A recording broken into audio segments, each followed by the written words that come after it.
Lo tengo al licenciado Lucas Navarro, economista, y el tema, no sé, ya acabo de decir algunas cositas del tema que vamos a conversar con él. Gracias, Lucas, un gusto tenerte acá. Igualmente, Rubén, muchas gracias por Bueno, invitarme. digamos que yo te hice una pequeña introducción. No sé si con De la Rúa tuvimos menos inflación, menos pobreza y menos empleo, o desempleo, perdón, pero ¿cuál es tu visión de este gobierno en este momento, desde el punto de vista de la macro, no? O sea, continuando con tu comparación con lo que fueron los gobiernos de finales de los 90, inicios de este siglo, creo que hay diferencias de contexto. O sea, en aquella época, fines de los 90, venías de un periodo de modernización de la economía argentina muy marcado, donde las inversiones fueron muy fuertes, donde... ¿Te referís a la primera presidencia de Menem con Cavallo? Sí, a esa primera parte, en donde hubo una modernización de lo que es el stock de capital muy fuerte, y eso te permitió hacer un salto en productividad bien grande, más allá de que tuviste una serie de problemas con el punto de vista laboral, porque se abrió muy fuerte la economía, entonces todo lo que fue el ajuste a esa apertura de la economía fue complicado para algunos grupos de la población, y eso se vio reflejado en niveles de desempleo que aumentaron sustancialmente. El tema inflacionario lo controlaste, estaba totalmente controlado, no tenías nada que se parezca a los niveles de inflación de hoy.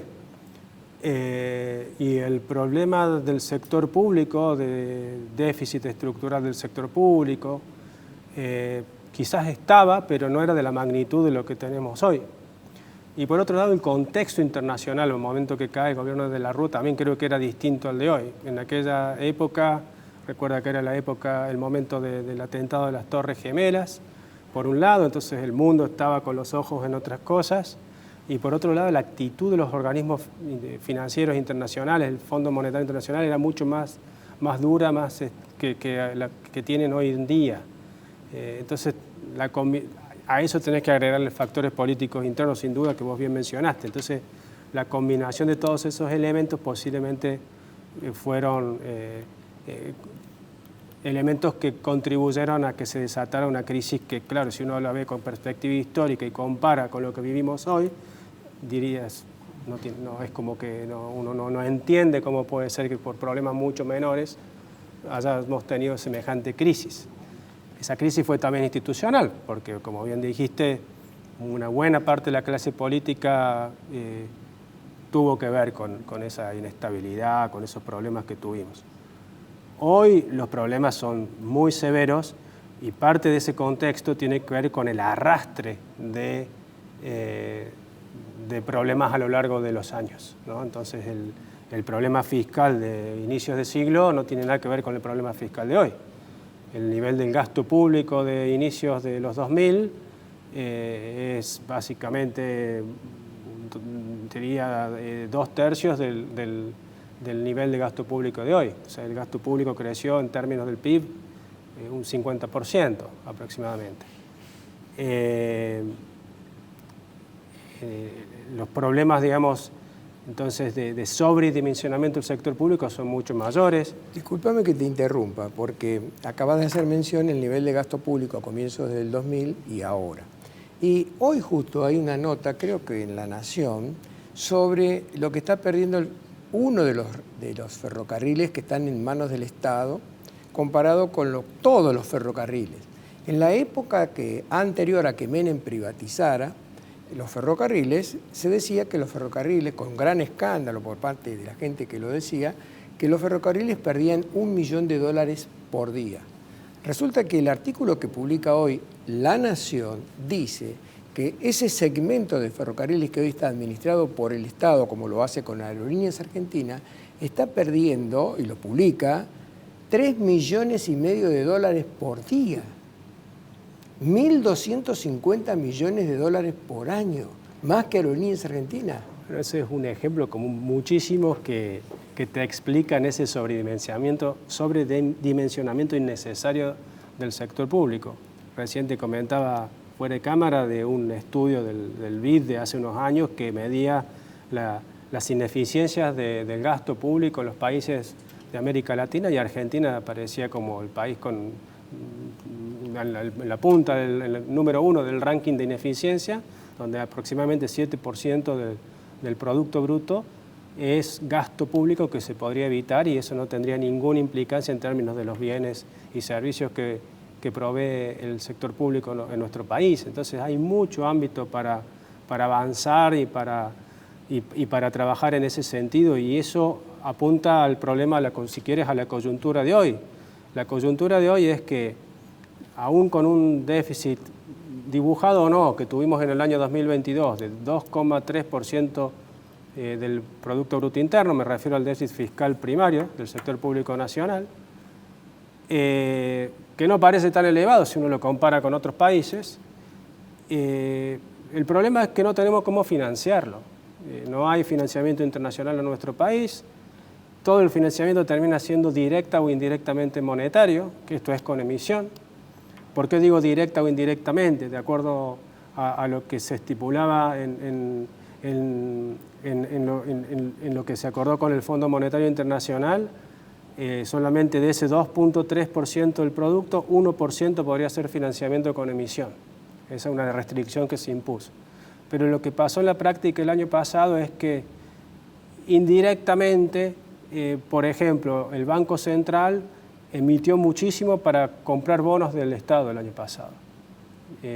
Por otra parte, tuviste que acudir mucho a deuda en pesos, ¿sí?, para financiar, digamos, este déficit. Esa deuda en pesos también, digamos, te generó problemas, porque es dinero que estás quitando del sector privado de la economía, en definitiva.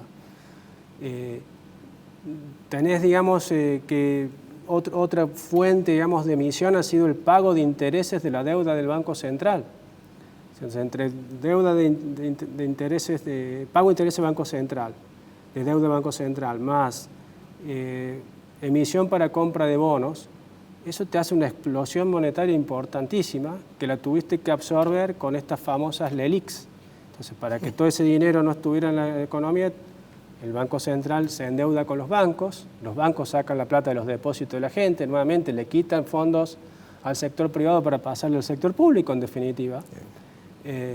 Esa deuda en LELIQ y pases del Banco Central, que también es deuda del sector público argentino, en definitiva, si uno lo mide al tipo de cambio oficial de hoy, está en torno a los 60.000 millones de dólares. El PIB de Argentina es unos 500.000 millones de dólares, es más de 10% del producto. Es altísimo, es 12% del producto. Entonces, empezás a ver que volvemos a lo mismo. Hay un Estado sobredimensionado, muy ineficiente, que gasta más de lo que recauda y que no tiene cómo financiar ese exceso de gasto de otra manera que no sea acudiendo al Banco Central. Sí.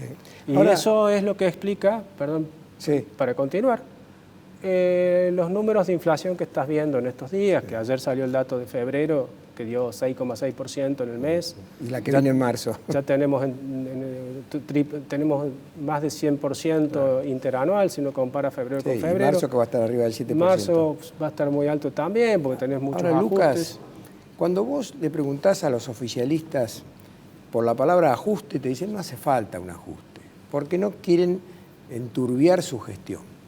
Cuando vos hablas con la oposición y le pedís hace falta un ajuste, te dicen no es necesario, porque están protegiendo el voto futuro. Es decir, si ellos dicen vamos a hacer un ajuste feroz, no lo vota nadie. Pero el tema es que aparentemente, vos me vas a contar ahora, el ajuste es necesario. Si la envergadura de ese ajuste dependerá del poder que tenga el gobierno, si ganó por amplia mayoría o si ganó ahí nomás y no tiene mayorías en el Congreso, se verá qué ajuste se puede hacer. Con una sociedad, como yo dije antes, que por un lado no le gusta nada que le hagan un ajuste, porque además hace 40 años que la vienen ajustando. ¿Vos encontrás alguna forma de salida a este berenjenal en el que estamos metidos? A ver, más allá del resultado electoral y de las mayorías o no, El tema es, si seguimos así no vamos a llegar a ningún lado. O sea, con un plan gradual como el que viene aplicando Massa desde que asume en julio del año pasado, claramente los resultados están a la vista. No vamos a resolver ningún problema. Fíjate que incluso Massa declara que el déficit fiscal se ha reducido. O sea, está este compromiso de contener la emisión, pero en la práctica no lo están haciendo, porque como te digo, está pasando incluso que cuando el sector público sale a emitir deuda en pesos, son los mismos organismos públicos los que adquieren esa deuda, ¿sí? Le pasan plata al gobierno, en definitiva, Banco Nación, Fondo de Sustentabilidad, etcétera. Pero después esas instituciones se quedan sin plata, ¿sí? Claro. Y le van a vender esos bonos aquí en el Banco Central. Sí. Entonces, ahora, con emisión se termina pagando. Para que no nos arboricemos, ¿hace falta hacer un ajuste? Entonces, ¿y con qué grado de severidad? A ver, entonces, voy a esto. Si seguís con esta misma cosa, que incluso declamando que estás haciendo las cuestiones bien, pero no las estás haciendo bien en la práctica, como te estoy dando algunos ejemplos de por qué no se está haciendo bien, no va a cambiar nada. ¿Sí? Porque el problema de confianza va a seguir estando vigente, vas a seguir encontrándote que tener muchos pesos, pocos dólares, el Estado que te está absorbiendo la poca capacidad financiera que tiene la economía, que debiera ir al sector productivo, se la está absorbiendo el sector público, que al mismo tiempo le pone una carga impositiva y una carga regulatoria al sector privado enorme. Entonces, así vamos a seguir con alta inflación y con una economía en decadencia. Si en cambio se adopta un plan monetario, fiscal, cambiario, integral, que suponga, en primer lugar, un sinceramiento de precios, esto es un alineamiento técnicamente, como lo llaman, de los precios relativos de la economía, que están todos distorsionados. Te menciono dos precios nomás que hay que corregir. Uno es el tipo de cambio oficial. Tenés un tipo de cambio oficial en 202 pesos en el mayorista, que para estar a un nivel equivalente al que tenía en enero de 2020 debiera estar en 272 pesos al día de hoy, el oficial. En lugar de eso tenés una brecha cambiaria enorme, llegando al 100% prácticamente. El dólar contado con liquidación, por ejemplo, está rozando los 400 pesos, o sea, casi el doble de lo que es el tipo de cambio oficial. Con esa brecha cambiaria es imposible. ¿Y qué otro precio funcionar? Más arreglaría? Porque nos queda 1 minuto y medio. Bueno, ese es uno, y el otro son las tarifas de servicios públicos, en donde se está avanzando, pero necesitas un sinceramiento fuerte. Vos te acordás lo que le pasó a Aranguren, ¿no? Cuando agarró el Excel y... Sí, no le fue bien. Se armó un lío bárbaro. Pero entonces necesitas eso, necesitas un ordenamiento fiscal, ¿sí? De verdad, no uno que sea ajuste en base a atrasar, digamos, jubilaciones respecto a inflación, sino cuestiones de fondo, como la que comentábamos recién, una reforma previsional, una reforma tributaria. ¿Qué sería una reforma previsional para vos? Significaría lograr tomar medidas para hacer sustentable los números financieros del sistema previsional argentino, que dicho sea de paso, está cada vez peor. No sé si estás al tanto de una nueva moratoria previsional, a partir del cual se incorporan 700, 800 mil personas más como beneficiarias, que equivale eso en términos de gasto a 0,2 puntos porcentuales del Producto Bruto Interno. Entonces, en un plan, un sistema para que digas, bueno, voy a financiar el gasto previsional de esta forma, es algo básico que tenemos que hacer. Entonces, y después la parte monetaria, que no sea en el papel que vas a dejar de emitir. ¿Qué harías con el exceso de empleados públicos que hay, que es un exceso notorio? O sea, en el sector público nacional no es tan fuerte como en las provincias y en los municipios. El problema del exceso de desempleo público es en provincias y municipios. Claro, porque como no hay trabajo, toman empleados. Está todo ahí, y además ahí tenés un problema relacionado, que es que esas provincias donde más peso tiene el empleo público, financian ese empleo público con recursos de coparticipación. Entonces hay mecanismos perversos detrás de esto que hay que revisar también. Ahí me quedan 20 segundos, breve. Entonces, plan fiscal, monetario, cambiario de verdad serio, combinado con medidas de apoyo al sector privado y rápidamente, de manera que tengan un apoyo de la sociedad, más allá de que vas a ver que pagar un costo de entrada, creo que es fundamental para poder salir de esto. Con esta crisis que tenemos con el Silicon Valley en Estados Unidos, ¿podemos llegar a repetir lo de Lehman Brothers? Yo por el momento sería cauto y te diría que no sabemos. En términos del origen del shock, no parece ser de la magnitud de lo que fue de Lehman Brothers. Hay un problema regulatorio de que el banco Silicon Valley asumió riesgos innecesarios y no fueron supervisados adecuadamente por la Fed, que es la autoridad monetaria de Estados Unidos. En principio, la situación del Silicon Valley Bank no se replica a otros bancos del sistema, bancos grandes. Todo esto está pasando a nivel de bancos medianos. Los bancos grandes tienen regulaciones fuertes, los bancos medianos no las tenían y hay un mea culpa, creo que a nivel de la autoridad monetaria de Estados Unidos para ser más estrictos con regulaciones. No parece que se vaya a ramificar tanto esta crisis porque también la Fed anunció que va a salir a rescatar los depósitos de estos bancos en crisis, así que esperemos que no tener otro problema, además del que no hablamos, que es el de la sequía este año 2023. Gracias, Lucas. Gracias a ti. Muchas gracias. Un gusto tenerte acá como siempre.